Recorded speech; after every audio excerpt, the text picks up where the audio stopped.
If you're new here, hit subscribe. We go deep on the games that matter. Let's talk Tempopo. It's the latest from Witchbeam, the Australian indie team behind Unpacking, one of the most emotionally resonant games of the last few years. So naturally, expectations were sky high for their follow-up. And on the surface, Tempopo delivers. It's a visual treat, a musical journey, and one of the most charming puzzlers you'll find this year. But beneath that glowing pastel palette lies a game that's, well, kind of stuck in its own simplicity. Let's start with the good stuff, because Tempopo isn't a bad game.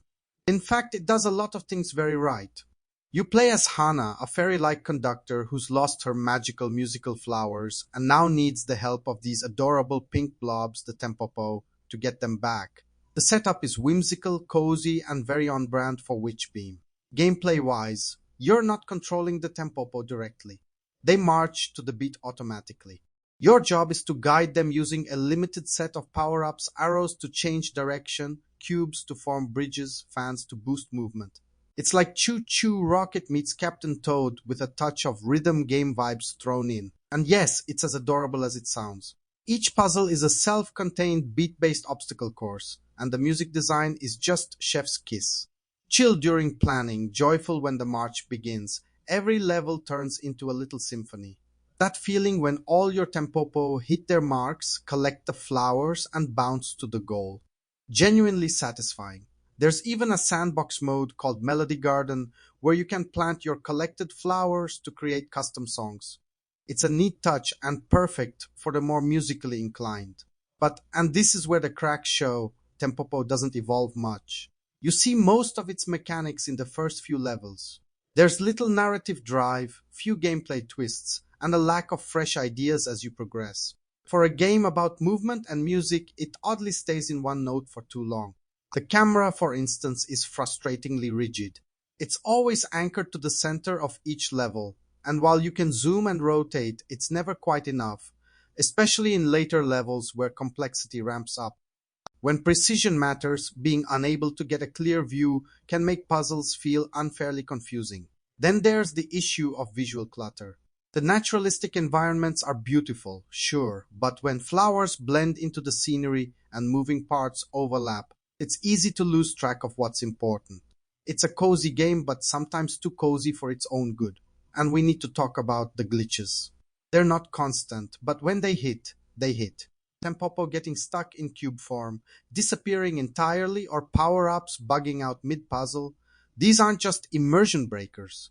They actively ruin progression. Having to reset an entire level or worse the game because a fan stopped working. That's not just frustrating, that's sloppy. Also, let's be real. For a game built on rhythm and timing, Tempopo really needed some quality of life tools. There's no preview paving, no fast forward option, and no indicators for how long transformations last. When levels get big, and they do, replaying the same marching sequence over and over gets repetitive fast. What's especially disappointing is how little the game does with its seasonal theme. The visuals change, snow here, moonlight there, but the mechanics? They stay the same. No seasonal hazards, no time-based challenges, no variation in Tempopo behavior. It's a missed opportunity to bring the game's world to life in more meaningful ways. So where does that leave us? Tempopo is a solid, relaxing puzzle game. It's perfect for short sessions, great for younger players or newcomers to the genre, and it's packed with visual and auditory charm. It's a joyful vibe in a gaming world that often takes itself way too seriously.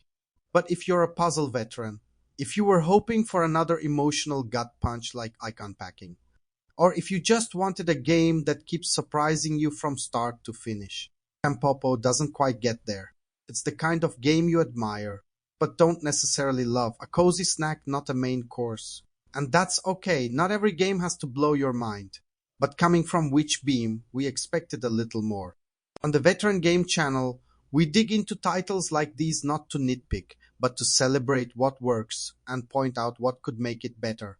And in Tempopo's case, we got a beautiful blueprint that just needed a few more layers. Thanks for watching, and if you're into deep dives like this, hit subscribe. We cover everything from indie gems to AAA oddities, always with a critical eye and a gamer's heart. Until next time, march on Tempopo. You're almost there.